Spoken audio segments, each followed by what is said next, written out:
Kryetar komunash nga Maqedonia, Kosova, Shqipëria, Malizi, Presheva, por edhe arbëresh nga Italia sot ishin në Tetov në mbledhjen e Unionit të Bashkive Shqiptare në rajon. Një kuqiri kësaj mbledhjeje, kryetari i komunës së Tetovës Bilal Kasami prezantoi qendrën e inovacionit për të rinj.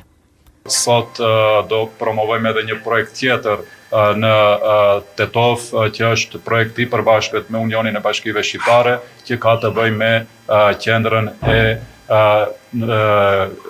informacionit apo qendrën e inovacionit për të rinj, ku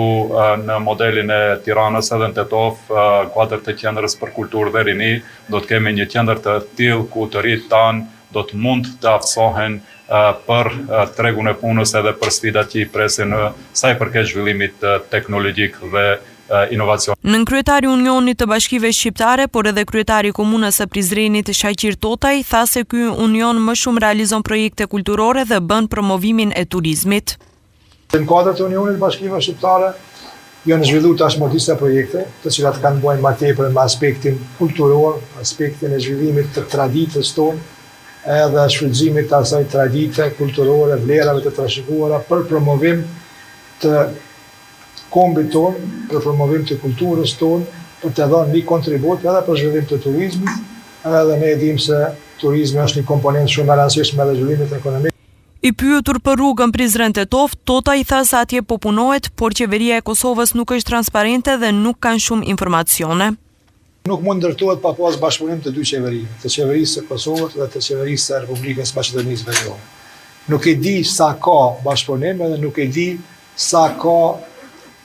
në nënshkrim të marrëveshjeve që kjo rrugë të realizohet. Po sikur të realizohet, do të ishte një arritje e madhe, por ndryshe në Kosovë ka punime që po zhvillohen. Mirë po ballafaqohemi me një mungesë të transparencës edhe me një mungesë të dhënies së informacioneve të sakta se çka po punohet, në çfarë drejtimi po punohet, edhe shumë informacione të tjera që do të duhej të ishin publike, po të cilat ne nuk i kemi, po projekti si i tillë, domethënë ideja për një projekt të tillë gjithsesi duhet përshëndetur,